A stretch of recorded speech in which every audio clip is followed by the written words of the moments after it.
अब वर्ल्डमा हेर्यो भने कति प्रकारको ट्याक्सहरू छन् त भन्ने क्वेसन आउला। तपाईको वर्ल्डमा हेर्ने हो भने डिफ्रेन्ट टाइप्स अफ ट्याक्सेसन चाहिँ एक्जिस्ट गर्छ र तिनीहरूलाई हामीले क्याटेगोराइज गर्ने डिफ्रेन्ट बेसिसहरू छन्।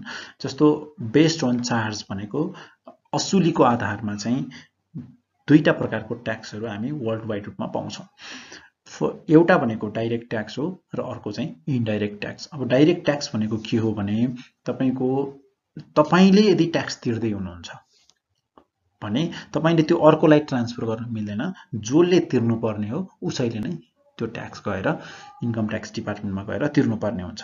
इन्डाइरेक्ट ट्याक्समा के हुन्छ भने असुल गर्ने मान्छे भनेको त्यसको चाहिँ तिर्ने मान्छे चाहिँ एउटा हुन्छ, बीचमा त्यसलाई चाहिँ उठाउने मान्छे हुन्छ र त्यो उठाउने मान्छेले गएर के गर्छ तपाईको चाहिँ त्यो ट्याक्स चाहिँ गभर्नमेन्टलाई तिर्छ। भनेको जस्तो कुनै म्यानुफ्याक्चररले एक्साइज ड्युटी तिर्नु पर्यो भने उसले के गर्छ, त्यो एक्साइज ड्युटी अल्टिमेट कन्ज्युमरलाई ट्रान्सफर गर्छ। भनेको कन्ज्युमरले पे गर्छ तर उठाउँछ कसले, त्यो म्यानुफ्याक्चररले उठाउँछ र म्यानुफ्याक्चररले उठाएर म्यानुफ्याक्चररले नै गएर गभर्नमेन्टलाई तिर्दिन्छ। इन्डाइरेक्टमा के भयो, जसले तिर्ने हो ऊ चाहिँ गभर्नमेन्टलाई गएर तिर्दैन, त्यहाँ बीचमा कोही मिडिएटरी मान्छे अथवा संस्था हुन्छ।